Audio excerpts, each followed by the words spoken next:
it's hard for me to measure in even empirically or statistically or numerically the change in the person I've become. It's very hard to reflect on that. But when I look at the numbers on my YouTube, my podcast, I can go, oh, well, I've only got 2 subscribers this week. That means I haven't done enough. Yeah.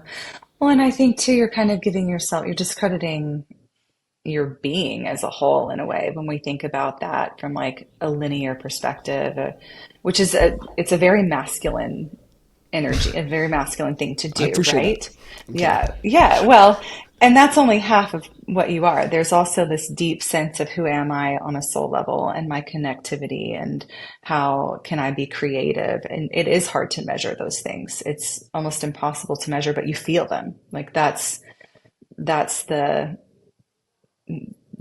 I guess caveat there is you can't measure it, but it's also like a something within you that shouldn't be measured. It's like deserves more than being measured. So, how do we give ourselves credit even when a tool to measure doesn't exist?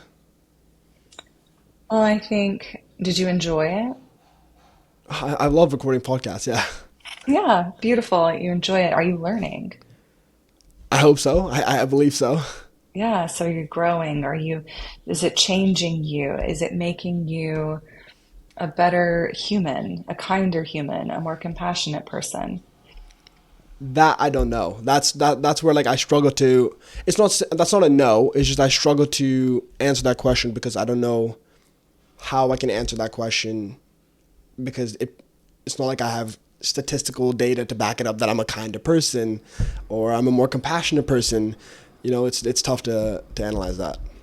Yeah, sure. I think that's something you can feel though. You start noticing I'm being a little less judgmental to Yeah. people. I'm having a little bit more awareness of my own insecurities, of my own things about myself that maybe I don't enjoy, and I'm less reactive to people. It's not something you can like track probably and keep, have hard data on, but it is something of I'm noticing the way that I am in my relationships and with the people in my life is shifting. Yeah, and I will say I struggle to reflect on my current self. However, I do think I can easily reflect on my past self. So, like, I can tell you now that the person that I was feeling, like the person that was here 9 months ago, how they were feeling, because I now have a comparison to make. If like I Yeah. have a bar that I've overcome, or it's easier for me to tell you that, oh, Rishi Kurata was not as happy during this part. He was way happier during this part. I can't tell you how I was feeling now, but I can definitely tell you how I was feeling back then. What do you think is hard about being able to tell me how you're feeling now? Oh, that's that's tough.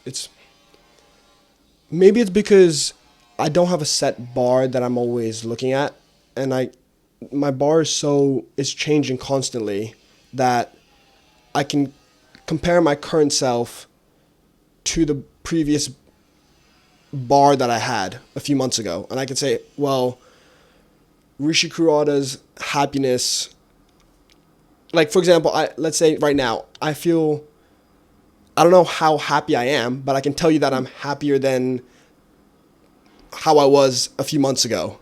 Yeah. And I don't know if my happiness now is at 100%, 75%, but I can tell you that it's 10 more percent than what it was a few months ago. Yeah. It's hard to put percentages on emotions sometimes. It is, yeah. Yeah. Yeah. Well, and sometimes I think I would encourage you to think about instead of trying to measure it, just ask like what is going on with me, and that's part of the emotional intelligence piece that is so valuable, especially as you enter the world if you're going to move into entrepreneurship, like understanding what's going on for you, what you're feeling in the moment, because emotions are data. I mean, if you want to talk about data, emotions are data. When you can understand what each one is trying to alert you of, typically emotions, the negative ones specifically, are trying to tell you, hey, there's a need that you have that is not being met. and we need to get your attention so that you can meet this need, so that you can understand and be informed on how to move forward in your life in this exact moment. Because that's the thing about emotions and life in general is happiness, especially. Like it's not a linear thing. You know, everything has seasons, and all seasons, whether they're full of positive emotions or negative emotions, have their importance for us. Something to learn, something to grow from. Yes, people, if you enjoyed that clip, remember to subscribe and like the clip, and you can check out the full episode right here. Yep, it's right here. Just press it. Just tap it. It's right there.